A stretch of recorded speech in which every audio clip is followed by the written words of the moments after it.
Heavy is what I'm hearing, but Jack is here from Thorn. Jack, what is your role in the band? Tell me about the band, how long it's been together with the lineup, where you from, My what man Jack. inspires you, what makes you get up in the morning and eat your Wheaties and want to do this. So I play lead guitar in the band. The band's been going for about 2 years, but we've only been gigging for about a year. And I mean, in a year, we made a really great amount of progress. Actually, our first ever concert was with somebody who's here now, Departure. Mm-hmm. And then in a year, we were playing at the Hobart Art Theater, which we just played Friday. And we're excited to be doing this. A lot of our influences kind of come from the new metal kind of scene, a little bit of the 80s too. So like a Disturbed, Deftones kind of thing? Deftones, yeah. Okay. Specifically for me, Avenged Sevenfold, those are my favorite guys. But we also have 80s kind of styles in there. That was kind of something that we are people at heart as 80s people. Mm-hmm. Were you born in the 80s? I was not. I didn't think so. I was going to say, how do you know the 80s? Well, my parents definitely. Okay. They were the ones who got me into rock and roll and everything, and hearing that 80s music. But yeah, I wish I was born in the 80s. Then you'd be a lot older. Yeah. And you wouldn't be able to be in the Battle of the Bands. True. Never mind. So count your blessings.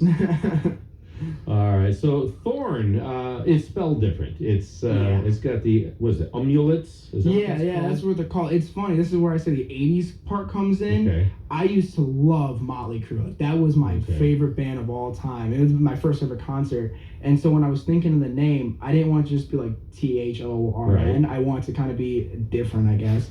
And I put the U, and how Motley Crue does it, I put the two umlets or whatever they're called over the U. Yeah. So that's where that kind of came from. And they took that from Blue Oyster Cult. They did? Yes. Oh, I did not know that. They were not original about it. No, not I wasn't either, I guess. There wasn't a whole lot of original anything in the 80s. Everybody stole from our generation, so there you go. Give a shout out to whoever's in the band. Is it 3-piece, 4-piece, 5-piece? It's 4-piece, yeah. So there's me, Jack Maiden, on the lead guitar. Our singer, who also plays guitar, Rowan Eaton. Our drummer, Nathan Lambert. And our bassist, Dane Ellman.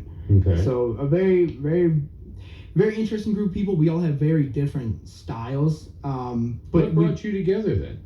So I went on this one website called Bandmix, and it was a lot of just 50-year-old guys looking for bands. So don't be dissing on us old guys. It was different, but I found Rowan through it. He was one of the very few people that were like actually my age, and from there. I found Nathan through a friend of a friend, and then I found and Rowan found Dane through class. So it all kind of just went together, and everybody found each other in different ways. Mm-hmm. Yeah. So the lineup that you have now, has it been for a while? No. It has been up. I think the only people who have actually stayed is me and Rowan. Okay. Dane was our first bassist, but it took a year to find him. We've been through 5 different drummers. Whether they keep exploding or something? It's mainly for either... That's an 80s reference. It's mainly maybe they had work and they just didn't want to do it anymore, or they lived too far away, or they just didn't have the taste that we did or the things that we wanted to do.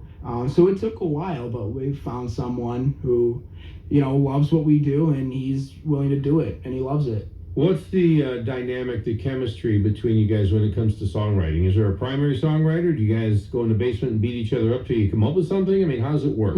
So it is, I would say it's very everybody pitches in. Everybody has a part in what we do. Even if lyrically, usually our singer, he's very good with that. But instrumentally, everybody pitches in, and everybody has an idea. But, lyrically, everybody still helps too. But okay. You got a lot of gigs under your belt? We do. We have 7 just this summer right now. Okay. So I think just the Hobart Art one was our 7th show. So by the end of it in August, when we play Cubby Bear in Chicago, that'll be our 14th. Mm-hmm. That's a good gig. That is. I mean, I know the Foo Fighters play there. So when I found that out, I was like, I can't wait. Mm-hmm. So there's a lot of history to that. But no matter what, it doesn't matter where it's at. Playing a show is playing a show, and I love it. I love the feeling of it. Okay. You don't have anything recorded though yet. We don't. I mean, because our singer, he's in college. When we started playing gigs, he had just gone to college, so it was yikes. so we didn't have a lot of time. And then when he came back from college, we were just getting ready for Hobart. Like Okay. that's a big gig. And we were like, we can't mess this up. So we are we are recording currently, and we do have original music. Just as right now, nothing recorded yet. Okay. We're going to get to a band that has something recorded. Departure is up next in the bullpen here.